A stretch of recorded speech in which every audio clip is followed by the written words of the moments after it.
ጋዜጠኛና ኮሜንታተር ማርቆስ ሄደስ እባላለሁ። ጨዋታው በባህር ዳር ኢንተርናሽናል ስታዲየም ሲከናወን ይበልጥ ለኢትዮጵያ እግር ኳስ ድምቀት መሆናቸውን ማስተዋል ይቻላል። ሳተው በድጋሚ ጎል!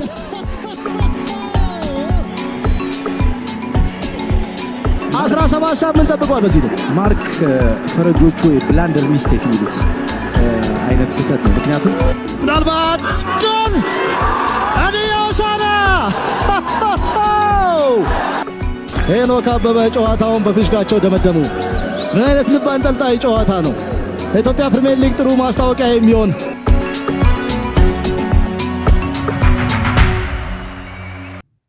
ሰላም፣ እንዴት አላችሁ የተከበራችሁ አድማጮቻችን? ከወንጂ እግር ኳስ ጋር የተገናኘ መረጃ ነው ዛሬ ወደ እናንተ የምናደርሰው። ትልልቅ የእግር ኳስ ከተሞች ከሚባሉት መካከል ወንጂ አንደኛዋ ናት። የኢትዮጵያ ፕሪሚየር ሊግ 35ኛ ሳምንት 4 ጨዋታዎች እዛ ሜዳ ላይ ተከናውነው እንደነበር ይታወቃል። ባለፈው ሳምንት ላለመውረድ የሚጫወቱ ቡድኖች በተመሳሳይ ሰዓት እንዲጫወቱ ከመደረጉ ጋር በተገናኘ እና ከሌሎች ምክንያቶች ጋር ተያይዞ ነው እንግዲህ በወንጂ ሁለገብ ስታዲየም የኢትዮጵያ ፕሪሚየር ሊግ ከ20 ዓመት በኋላ ለመጀመሪያ ጊዜ እንዲከናወን እየተደረገው። 35ኛው ሳምንት ላይ ከነበሩ ጨዋታዎች መካከል መቀሌ ሰባ እንደርታ ወልዋሎ አዲግራት ዩኒቨርሲቲን 2-1 ያሸነፈበት ጨዋታ፣ ከዛ ውጭ አርባ ምንጭ ከነማ ከሲዳማ ቡና 0-0፣ አዋሳ ከነማ ባህር ዳር ከነማን 3-0 ያሸነፈበት፣ እንደዚሁም ደግሞ ድሬዳዋ ከነማ ሱል ሽረን 4-2 በሆነ ውጤት አሸንፎ በሊጉ መቆየቱን ያረጋገጠበት ጨዋታ። እነኚህ 4 ጨዋታዎች የተስተናገዱበት ስታዲየም ነው። ብዙዎች ወደኋላ ተመልሰው ብዙ ትውስታቸውን ሲያነሱ ነበር በወቅቱ። ምክንያቱም ወንጂ ሁለገብ ስታዲየም ብዙ ነገሮች የታለፉበት ብዙ ትውስታዎች ያሉበት ነው። እንግዲህ ወንጂ ሸዋ ሁለቱ ወንጂን አጣምረው የያዙ የስኳር ፋብሪካ ያለባቸው የስኳር አምራች ቦታዎች ናቸው። በመካከላቸው የ7 ኪሎ ሜትር ልዩነት ነው ያለው። ከናዝሬት አዳማ የ7 ኪሎ ሜትር ልዩነት ነው ያለው በወንጂና በናዝሬት አዳማ መካከል። የ70 ዓመት ታሪክ አላት ወንጂ። እንግዲህ የሆላንድ ካምፓኒ ኤችቪ ነው ፋብሪካውን የመሰረተው። ይሄ ፋብሪካ ሲመሰረት እንግዲህ ለበርካቶች ጊዜያዊ ቋሚና የኮንትራት የስራ እድል ተፈጥሯል። ከአንደኛ እስከ 11ኛ ካምፕ አለ።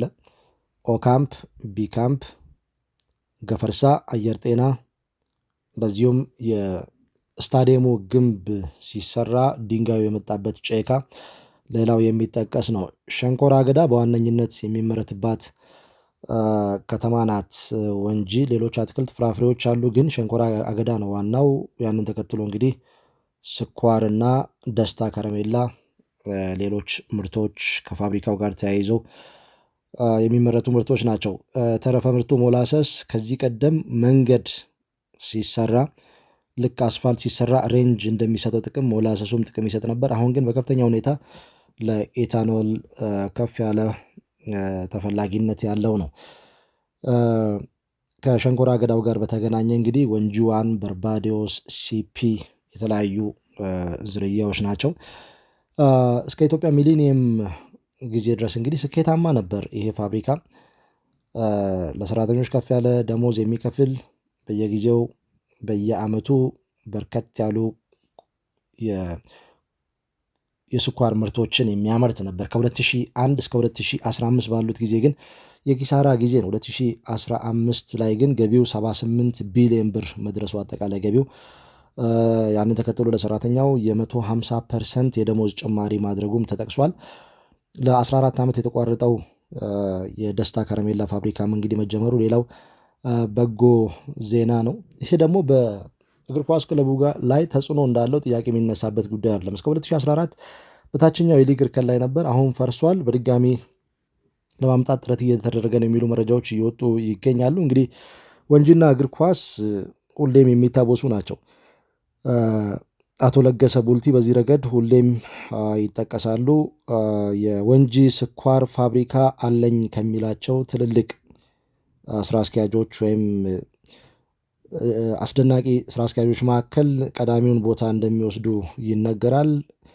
1983 ህዳር 15 በወንጂ ስኳርና በአየር ኃይል መካከል የመክፈቻ ጨዋታ ያስተናገደውን ስታዲየም እንዲገነባ ያደረጉት እርሳቸው ናቸው። የስፖርተኞች ካምፕ በስታዲየሙ ዙሪያ የሚገኘው የስፖርተኞች ካምፕ ጣሪያ ቀርከሃውን ያስመጡት ከወሊሶ እርሳቸው ናቸው። እንግዲህ ከወላጅ አባታቸው ጋር በመሆን ይሄንን ስታዲየም እንዲገነባ ትልቅ ሚና እንደነበራቸው ይጠቀሳል። እንግዲህ ህዳር 15 1983 በተጀመረው የመክፈቻ ጨዋታ ነጻነት ያሬድ የወንጂ ስኳር እንደዚሁም ደግሞ ማስተር ቴክኒሻን አጎስ ደስታ የአየር ኃይል አሰልጣኝ እንደነበሩ ይታወቃል። ከዛ በኋላ እንግዲህ በርካታ ጨዋታዎች፣ የብሔራዊ ቡድኑ ልምምዶች፣ ክለቦች አዲስ አበባ ላይ የቅድመ ውድድር ዘመን ዝግጅት ለማድረግ ዝናቡ ስለማይፈቅድላቸው ሜዳው ስለማይመች እዛ ሄደው ልምምድ እስከ መስራት የአካባቢው ታለንት እንዲታይ ምክንያት ሆነው እንግዲህ ብዙ ተጫዋቾች እድል እንዲያገኙ አጋጣሚው ተፈጥሯል። 1980ዎቹ ላይ ጠንካራ ቡድን ነበር የወንጂ ስኳር ቡድን። በተለያዩ የዞን እና የአካባቢ ውድድሮች ላይ ትልቅ ቡድን እንደነበር በሚገባ አሳይቷል። ተሰጥኦ በሚገባ ታይቷል። በዚህ ረገድ ከተለያዩ የሀገሪቱ ክፍሎች ለስራ ጉዳይ የሚመጡ ዜጎች ናቸው ያሉት። ይሄ ደግሞ የተለያየ ተሰጥኦ እንዲገኝ ምክንያት ይሆናል። እንግዲህ የኢትዮጵያ ፕሪሚየር ሊግ 1990 በአዲስ ቅርጽ ነው የተጀመረው። ፐልፕና ወረቀት ከ8 ቡድኖች መካከል አንደኛው ነው። እንግዲህ መገኛው እዛ ወንጂ እንደሆነ ይታወቃል። ፐልፕና ወረቀት ፋብሪካው በዛው ዓመት ግን ከሊጉ ወርደዋል። ከዛ በኋላ ፐልፕና ወረቀትን በመተካት ወንጂ ስኳር 1993 ላይ የመጣበት ጊዜ ነው። 1994 መጨረሻ ላይ ወርዶ በድጋሚ 1996፣ 1997 እና 1998 በሊጉ ቆይታ ነበረው። ከሚጠቀሱ ቡድኖች መካከል 1996 የኢንስትራክተር አብርሃም መብራቱና መርሻ ሚደቅሳ ቡድን ነው። 1995 በላይ በታችኛው የሊግ እርከን ነበር። ከዛ በኋላ አድጎ ነው 1996 ላይ በሊጉ ጥሩ ተፎካካሪ የነበረው። የብርቱካናማ ማሊያ እንደዚሁም ደግሞ ነጭና ጥቁር ማሊያ ስትራይፕ በጥቁር ቁምጣ ይታወቃል። ልክ የዩቬንቱስ አይነት ከፊት ለፊቱ ሲመንስ ሞባይል የሚል ጽሑፍ ያለበት ማሊያውም መጫወቻ ጫማውም በሲመንስ ሞባይል ስፖንሰር የተደረገ ነው። ሲመንስ ሞባይል የስታዲየም መብራትም ለመግጠም ከመጨረሻው ምዕራፍ ላይ ደርሶ ነበር። በጥቃቅን ጉዳዮች ምክንያት ነው እንጂ ያ ባይሆን ኖሮ ይሄ የወንጂ ሁለገብ ስታዲየም የማታ ጨዋታዎችንም ማጫወት የሚያስችል አቅም ነበረው። 1996 ላይ የነበሩት ተጫዋቾች በጣም ልምድ ያላቸው ከተለያዩ ክለቦች የመጡ ናቸው። በግብ ጠባቂ በኩል ዘውዱ መስፍን፣ ይድነቃቸው ኪዳኔ፣ ውብሸት ደሳለኝ፣ በተከላካይ ቦታ ላይ ፍቅር አብዱባሞ ቢንጎ፣ እንደዚሁም ቢኒያም ተሾመ፣ የጌቱ ተሾመ ታናሽ ወንድም፣ በአማካይ ቦታ ላይ ሰለሞን ግርማ ልምጭ በ7 ቁጥር ማሊያ በዛ ቡድን ውስጥ ይታወሳል። የቡድኑ ማንበል ነበር ተስፉ ስለሺ ስሌት፣ ረዣዥም ኳሶቹ እጅግ በጣም አስደናቂ ናቸው። ኤርሚያስ በአማካይ ቦታ ላይ የሚጫወት የበለጠ ቲም ስፕሪት ላይ በጣም ጎበዝ የነበረ የሙዚቃ ድምፁ የሙዚቃ ክህሎቱም በጣም ጥሩ ሊባል የሚችል ነው። ቢኒያም አሰፋና እንደዚሁም ኤልመዲን መሐመድ ጎል በማስቆጠሩ ረገድ ቀዳሚውን ቦታ የሚወስዱ ናቸው። ሁለቱም እንግዲህ ባሳዩት ብቃት በኋላ ላይ ወደ ቅዱስ ጊዮርጊስና ኢትዮጵያ ቡና ማምራታቸው ለኢትዮጵያ ብሔራዊ ቡድን መጠራታቸው ይታወቃል። ሌሎች ከዛ በፊትም በኋላም የነበሩ ተጫዋቾች በወንጂ ስኳር ቡድን ውስጥ ውበቱ አባተ፣ ይታገሱ እንዳለ፣ እስማኤል አቡበከር፣ ተውፊቅ ሀሰን፣ ቦቦ መስፍን ላምባሮ እና መሳይ ተፈሪ በዚህ ረገድ የሚጠቀሱ ተጫዋቾች ናቸው። የወንጂ አካባቢ ካፈራቸው ተጫዋቾች ወይም የወንጂ ልጆች ሆነው ትልቅ ደረጃ ከደረሱት መካከል መሐመድ አህመድ ብዙዎች ስሙን አይጠቅሱም። ቱርክ በቅዱስ ጊዮርጊስ ነው ይበልጥ የሚታወቀው። ነገር ግን ውልደቱ እዛ ነው። የኢንስትራክተር መንግስቱ ወርቁ ነው ወደ ቅዱስ ጊዮርጊስ እንዲመጣ ያደረገው። በኋላ ላይ ኢንስትራክተር መንግስቱ ወርቁም የወንጂ ስኳር አሰልጣኝ ነበር። 1970ዎቹ ላይ ሰለሞን አየለ በእርሻ ሰብል ብዙዎች ያስታውሱታል። አሁን በአሜሪካን ሀገር ነው የሚገኘው። እርሻ ሰብል ሲነሳ ስማቸው ከሚነሱ ተጫዋቾች መካከል አንደኛው ነው ከነ አፈወርቅ ካቻ። ከዛ ውጪ እነ ፍላጎት ደምሴ፣ መንግስቱ ሁሴን፣ ጸጋይ ኪዳነ ማርያም፣ ጸጋይ ኃይሉ፣ ሳምሶም አየለ፣ ዳዊት ኮርማ፣ ጫኔ በዚህ ረገድ የሚጠቀሱ ናቸው። ታናናሽ ወንድሞቹ ግርማ አየለና አሰፋ አየለም መቂ ሙስጠፋ ሌላኛው ተጫዋች ነው።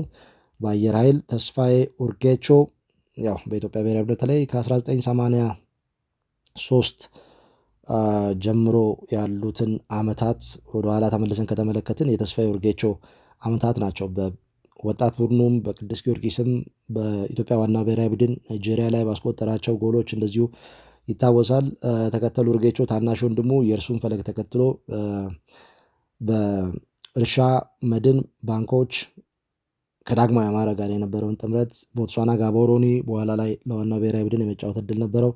ሌላው ታናሻቸው ታገሰ ኡርጌቾ ይታወሳል። ክፍሌ ቦልተናም 4 ቡድኖችን ወደ ፕሪሚየር ሊግ ያሳደገ ነው። አየር ኃይልን በ2003 ለ2004፣ ሰበታ ከነማን በ2011 ለ2012 እንደዚሁም ደግሞ ኢትዮ ኤሌክትሪክ ወይም ኤልፓን በ2014 ለ2015 አሳድጓል። በእርግጥ መነሻውም የማስተር ቴክኒሻን አገውስ ደስታ ኤልፓ እንደነበር ይታወቃል። 1980ዎቹ መጨረሻና 1990 ላይ 2009 ለ2010 ጅማ አባ ጅፋርን ወደ ፕሪሚየር ሊግ እንዲያድግ ካደረጉ አሰልጣኞች መካከል አንደኛው ነው። ግን ግማሽ ዓመት ነው ያሰለጠነው። በኋላ ላይ መኮንን ገብረ ዮሐንስ ነው ከእሱ ላይ ተረክቦ ቡድኑ እንዲያሳድግ ያደረገው። ግማሽ ዓመት ተጽዕኖ ነበረው። በኋላ ገብረምን ኃይሌ በዋናው በፕሪሚየር ሊጉ ቡድኑን ተረክበው ለሻምፒዮንነት ከማብቃቱ በፊት ጌታው መንግስቱ በረኪና ብዙዎች ያስታውሱታል። በመድን በኢትዮጵያ ቡና፣ በአዳማ ከነማ፣ በየመን 7 ዓመት በኢትዮጵያ ታዳጊ ወጣት ዋናው ብሔራዊ ቡድን ብዙ ታሪክ ያለው ነው። የ1990 ሰኔ ወር ላይ አርጀንቲና ላይ የተከሰተውን ብዙዎች ያስታውሳሉ። በቤተ መዘክር ሰኔ ወር 1996 የወጣውን ስካይ ስፖርት መጽሔት እዛ ላይ ታሪኩ አለ። በደንብ ማየት ይችላሉ። ብዙ ታሪክ ያለው ተጫዋች ነው ጌታውን መንግስቱ። በግራ እግሩ ብዙ ነገሮችን ያደርግ ነበረ። ኢንስትራክተር ካሳውን ተካ ነው ይህንን ተጫዋች የመለመለው። አበይ በየነ ሱፐር ሰብ ሊባል ይችላል። ተቀይሮ መግባት ልዩነት የሚፈጥር ነው በኢትዮጵያ ንግድ ባንክ፣ በኋላ ላይ ደግሞ በወልዲያ ከነማ የምናስታውሰው ተጫዋች ነው። 2007 የመጀመሪያ የሊጉ ጎል አስቆጣሪ ነው። የመጀመሪያው ቀይ ካርድም ተመልካች ነው። ቡድኑ በደደቢት 6-1 በተሸነፈበት ጨዋታ ወልዲያ ከነማ ቀድሞ ጎል አስቆጥሮ ነበር። ከአዳማ ከነማ ጋር ወደ ፕሪሚየር ሊግ ባደገበት ዓመት ላይ ጎል አስቆጥሮ ማሊያውን አወለቀ። በኋላ ላይ ዳይቭ አርጋል በሚል በ2 ቢጫ ካርድ ከሜዳ የወጣበት ጊዜ ነው በአዲስ አበባ ስታዲየም። ደምስ ኑሪ በኒያላ ይታወሳል። ሲሳይ ደኔቦ በባንኮች የምናስታውሰው ተጫዋች ነው። በቁመት ዘለግ ያለ ተጫዋች። ረሺድ ሙስጠፋ 1996ቱ የኢንስትራክተር አብርሃም መብራቱ ቡድኑ ውስጥ ነበር። እጅግ በጣም ትሁት ተጫዋች ነው። ከዛ ውጭ ፍቅር አብዱባሞ ቢንጎ በተከላካይ ቦታ ላይ በኋላ ላይ ወደ የመንም ሄዶ ተጫውቷል። ሳሙኤል ሳሊሶ በዚህ ሰዓት የሲዳማ ቡና ተጫዋች ነው። ይበልጥ በመቻል ወይም መከላከያ፣ ከዛ ውጭ በሰበታ ከነማ የምናስታውሰው ተጫዋች ነው። በቅጣት ምት እጅግ በጣም ድንቅ ነው። አስጨናቂ ገብረስላሴ በሐረር ቢራ በተለይ ከዳንኤል አያሌው አረቦ ጋር በአማካይ ቦታ ላይ የነበረው ሚና የአሰልጣኝ ጸጋዬ ኪዳነ ማርያም ቡድን ይታወሳል። ኢዮብ ማቲያስ በአዳማ ከነማ ነው ያደገው። አሁን ለፋሲል ከነማ በመጫወት ላይ የሚገኝ ተጫዋች። ደስታ ደግሞ በደደቤት፣ ከዛ ውጭ በሙገር ሲሚንቶ እንደዚሁም ደግሞ በቅዱስ ጊዮርጊስ እና አሁን ደግሞ በሲዳማ ቡና እየተጫወተ የሚገኝ ተጫዋች ነው። እንግዲህ ቀደም ሲል እንደገለጽኩት እስከ 2014 ክለቡ በታችኛው የሊግ እርከን ላይ ይሳተፍ ነበር። 1998 ላይ የተከሰተው አጋጣሚ በጥሩ ጎኑ ሊገለጽ የሚችል አይደለም። አዲስ አበባ ስታዲየም ላይ ከቅዱስ ጊዮርጊስ እና ከኢትዮጵያ ቡና ጋር በተከናወነ ጨዋታ የተፈጠረ ግጭት ነው ወደዛ ድረስ በመልሱ ጨዋታ ዘልቆ እንግዲህ የደጋፊዎች ሁሊጋኒዝም የተከሰተው ስርዓት አልበኝነት፣ ያ ደግሞ ቡድኑ 1998 ከሊጉ እንዲወርድ አድርጎታል። አሁን በቡድኑ የለም የወንጂ ስኳር ቡድን። ይሄ እጅግ በጣም አሳዛኝ ነው። ያን የመሰለ ተሰጥኦ እንዲባክን ምክንያት ሆኗል። እንግዲህ የኢትዮጵያ ፕሪሚየር ሊግ 35ኛው ሳምንት ላይ ሲከናወን ሊጉ እንግዲህ የዴስቲቪ ቀጥታ ስርጭት ካገኘበት ከታህሳስ 2013 ጀምሮ አዲስ አበባ ስታዲየም፣ ጅማ ዩኒቨርሲቲ ስታዲየም፣ ባህር ዳር ኢንተርናሽናል ስታዲየም፣ ድሬዳዋ ኢንተርናሽናል ስታዲየም፣ ሐዋሳ ዩኒቨርሲቲ ስታዲየም እንደዚሁም አዳማ ሳይንስና ቴክኖሎጂ ዩኒቨርሲቲ ስታዲየም ሲከናወን እንደነበር ይታወቃል። 7ኛው ስታዲየም ሆኗል የወንጂ ሁለገብ ስታዲየም የኢትዮጵያ ፕሪሚየር ሊግን በማስተናገድ 35ኛው ሳምንት ቀደም ሲል የጠቀስኳቸው 4 ጨዋታዎች መቀሌ ሰባ እንደርታ ወልዋሎ አዲግራት ዩኒቨርሲቲን 2-1 ያሸነፈበት። ከዛ ውጪ ሲዳማ ቡና ከአርባ ምንጭ ከነማ 0-0፣ ሐዋሳ ከነማ ባህር ዳር ከነማን 3-0 ያሸነፈበት፣ እንደዚሁም ድሬዳዋ ከነማ ስሁል ሽረን 4-2 የረታበት ጨዋታን አስተናግዷል። በነኚህ 3 ቀናት እሁድ፣ ሰኞና ማክሰኞ የተከናወኑ የ35ኛ ሳምንት ጨዋታዎች ናቸው። ሁለቱ የቀጥታ ስርጭት ሽፋን ነበራቸው። ሐዋሳ ከነማ ባህር ዳር ከነማን 3-0 ያሸነፈበት፣ አሊ ሱሌማን 20ኛና 21ኛውን ጎል ያስቆጠረበት ማለት ነው። ከዛ ውጪ መስዑድ መሐመድ አረበው 2 ጎሎችን ባስቆጠረበት ጨዋታ ድሬዳዋ ከነማ ስሁል ሽረን 4-2 አሸንፎ በሊጉ መቆየቱን ያረጋገጠበትን 2 ጨዋታዎች የሻምፒዮኖቹ ዓለም ሱፐር ስፖርት የቀጥታ ስርጭት ሽፋን ሰጥቶት ነበር። ይሄ ደግሞ በመላው ዓለም ያ ሁለገብ ስታዲየም እንዲታይ ብዙዎች ወደኋላ ተመልሰው በትውስታ እንዲመለከቱ የኢትዮጵያ ፕሪሚየር ሊግ አክሲዮን ማህበርም ይህንን ሜዳ እንደ አማራጭ እንዲመለከት ምክንያት ሆኗል። እንግዲህ የቀጥታ ስርጭት ካገኘ ዝም ብሎ የቀጥታ ስርጭት አያገኝም። የስታዲየሙ ሁኔታ፣ ሜዳው ያጫውታል አያጫውትም፣ ለቀጥታ ስርጭት እይታ ይመቻል አይመችም የሚሉና ሌሎች ተያያዥ ግብአቶች አሉ።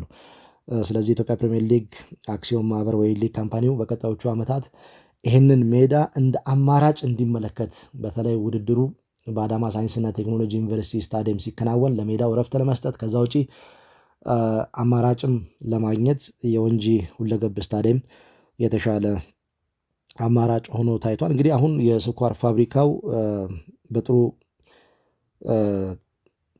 የትርፍ ጉዞ ላይ ነው የሚገኘው። እንደሰማነው ከሆነ የፋብሪካው ስራ አስኪያጅም ለእግር ኳስ እጅግ በጣም ስሜት አላቸው። አንዳንድ እንቅስቃሴዎችም እየተከናወኑ እንደሆነ 1996 ቡድኑ በኢንስትራክተር አብርሃም መብራቱ በሚመራበት ወቅት ከቡድኑ አባላት መካከል አንደኛው ረሺድ ሙስጠፋ ከእርሱ ጋር በነበረኝ ቆይታ ይህንን ነገር ነግሮኛል። እርሱም የሰፈር ቡድኖች ላይ እየሰራ የወደፊት ተተኪዎችን ለማፍራት እየጣረ እንደሆነ ገልጾልኛል። ከዛ ውጪ የድሬዳዋ ከነማና ስሁል ሽረን ጨዋታ አስተላልፌ ከጨረስኩ በኋላ ከጨዋታው መጠናቀቅ በኋላ 11 ሰዓት ላይ የወንጂ ስኳር የሴት ቡድኑ እርግጠኛ ነኝ በዕድሜ ከ20 የሚያንሱ 10ዎቹ ዕድሜ ላይ የሚገኙ ሴት እግር ኳስ ተጫዋቾች በወንጂና በወንጂ ዙሪያ ባሉ አጎራባች ከተሞች ላይ ባለ ውድድር ላይ ለመሳተፍ ልምምዳቸውን ሲሰሩ ተመልክቻለሁ። ሌሎች ወጣቶችም ሲሰሩ ነበር። ምናልባት ይሄ ቡድኑን ወደ ቀደመ ቦታው እንዲመለስ እድል ይሰጠዋል ተብሎ ነው የሚታሰበው። ከምንም በላይ ደግሞ የቀጥታ ስርጭት በወንጂ ሁለገብ ስታዲየም ማግኘቱ ባለፈው ሳምንት የበለጠ የፋብሪካው አመራሮች፣ የአካባቢው የቀድሞ ተጫዋቾችና አሰልጣኞች እንዲነሳሱ እድል ይሰጣል። ምክንያቱም ወደ አዲስ አበባ ቡድኖች መጥተው እንዲጫወቱ እድል የሰጣቸው እዛ ሜዳ ላይ ውድድር መከናወኑ ነው። ለምሳሌ አዲስ ፍሬ ከወንጂ ጋር ባደረገው ጨዋታ ነው ጌታሁን መንግስቱ በመድን እይታ ውስጥ እንዲገባ ያደረገው። ለወላጅ አባቱ 5,000 ብር በዛን ጊዜ በመስጠት 1990ዎቹ መጀመሪያ ላይ የሆነ ነገር ነው ይሄ ነገርና ተጫዋቹን እስከ ማምጣት የደረሰበት ጊዜ ነበር መድንና ዞሮ ዞሮ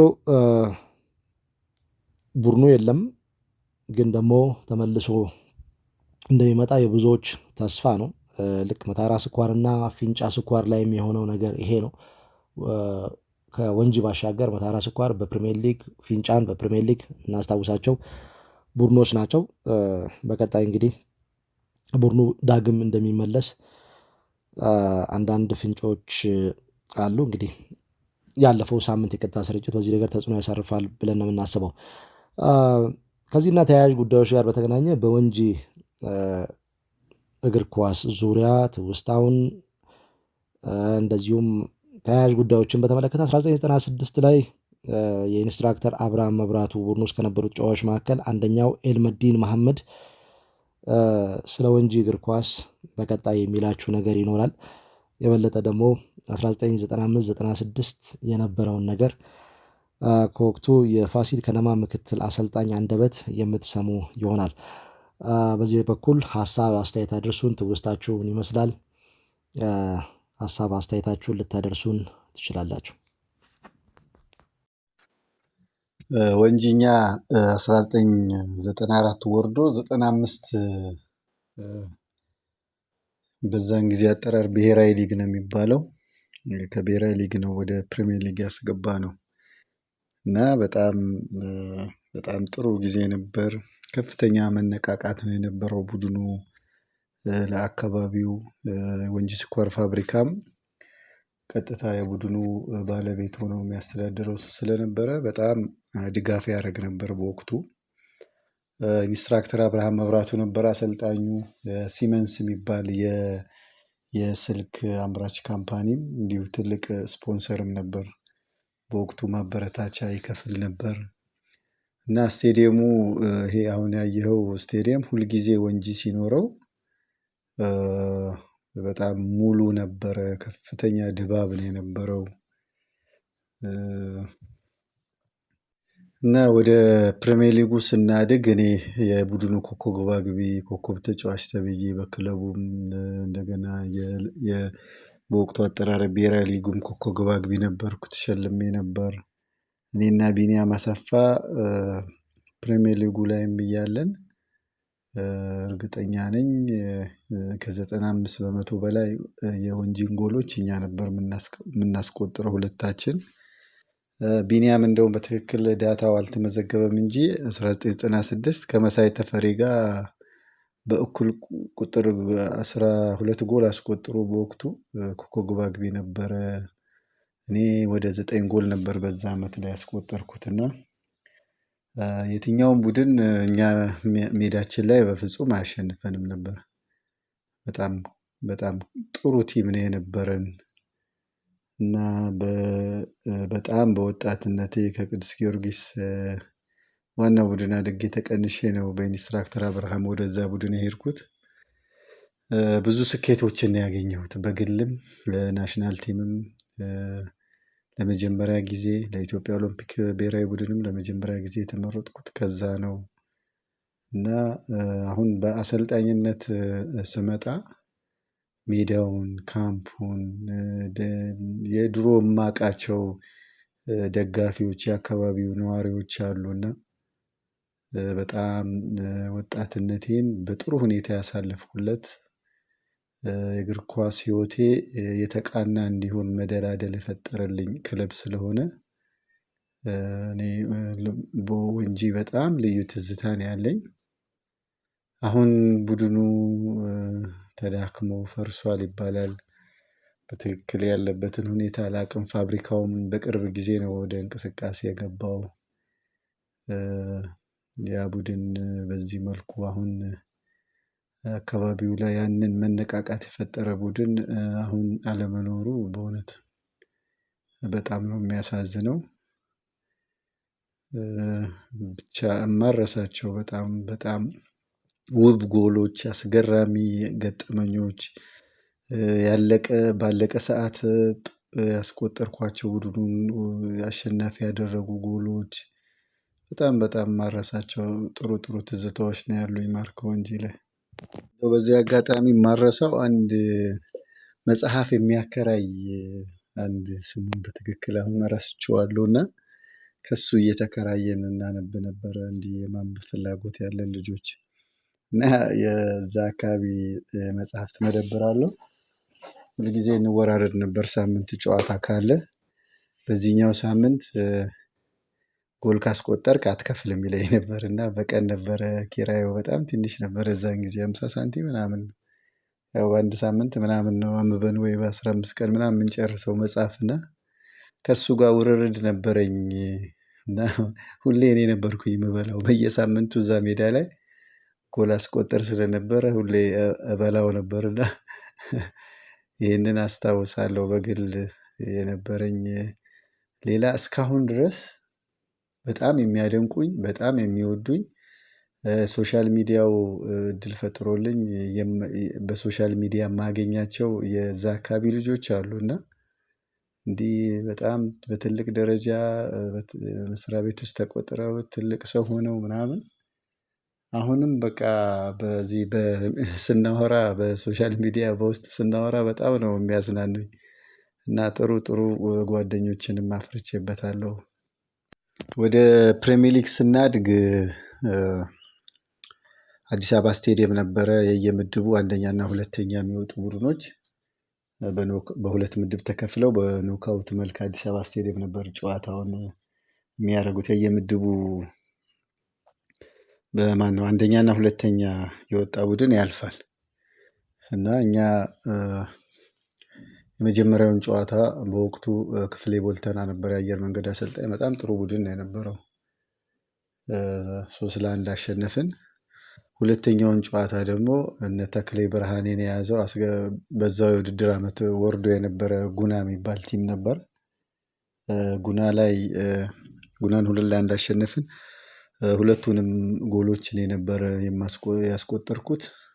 ሁለተኛውን ማለፊያችንን ያረጋገጥንበትን ጎል በህይወቴ ካስቆጠርኳቸው በጣም ውብ ምርጥ ጎሎች አንዷ ነበረች።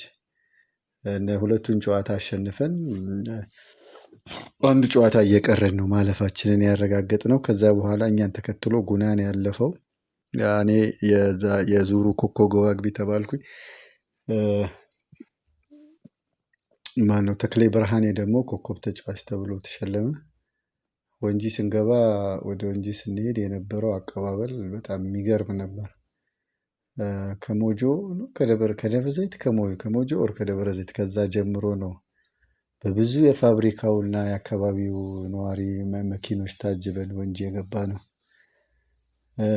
እነዚህን ጥሩ ትዝታዎች ጥሎብኝ አልፏል ወንጂ። እንግዲህ ኤርሚማ በዛ በባቡሬ ብቻ ሳይሆን እንደውም አንዴ ከማጋ ነው ከትራንስ ነው ከጉና መቀሌ ስንጫወት ወርሚንግ አፓችን ሰርተን ጨርሰን መልበሻ ክፍል ውስጥ ቁጭ ያለ እንትን አገኘች ክራር እና ጎበዝ ሙዚቀኛ መሆኗንም ያወቅኩት የዛኔ ነው። በቃ አስጨፍራን ነው ወደ ሜዳ ያገባነው። በጣም ነበር የምታስጨፍረን። በቃ በተለያየ ዘፈን በቃ እንዲህ እዛ ግቢው ይመቻል። ከካምፑ ወደ ምግብ ቤቱ በእግር ነው የምንሄደው። ወክ እያረግንና በቃ ትዘፍንልን ነበረ የሚገራርም። እና ደግሞ ካሴቶች ደግሞ አሏት የድሮ ሁሉም ካሴቶች ነበሯት። እና ከኔ ጋር ደግሞ እኔ እሷና እኔ ኤርሚና ቢኒያም አሰፋ አንድ ክላስ ነበርን።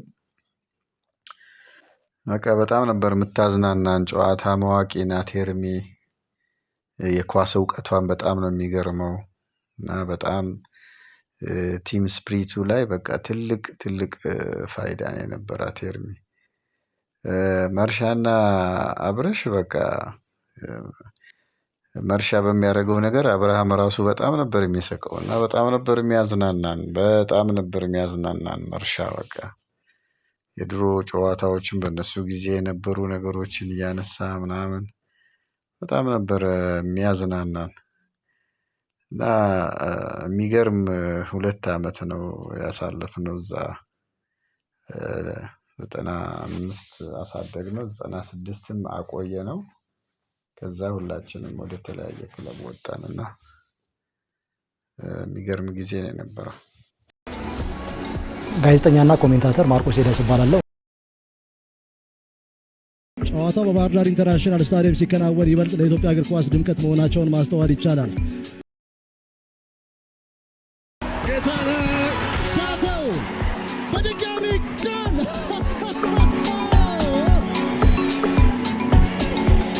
17 ሳምንት ጠብቋል። በዚህ ዕለት ማርክ ፈረጆቹ የብላንደር ሚስቴክ የሚሉት አይነት ስህተት ነው። ምክንያቱም ምናልባት ጎል አዲዮሳና ሄኖክ አበበ ጨዋታውን በፊሽካቸው ደመደሙ። ምን አይነት ልብ አንጠልጣይ ጨዋታ ነው! ለኢትዮጵያ ፕሪሚየር ሊግ ጥሩ ማስታወቂያ የሚሆን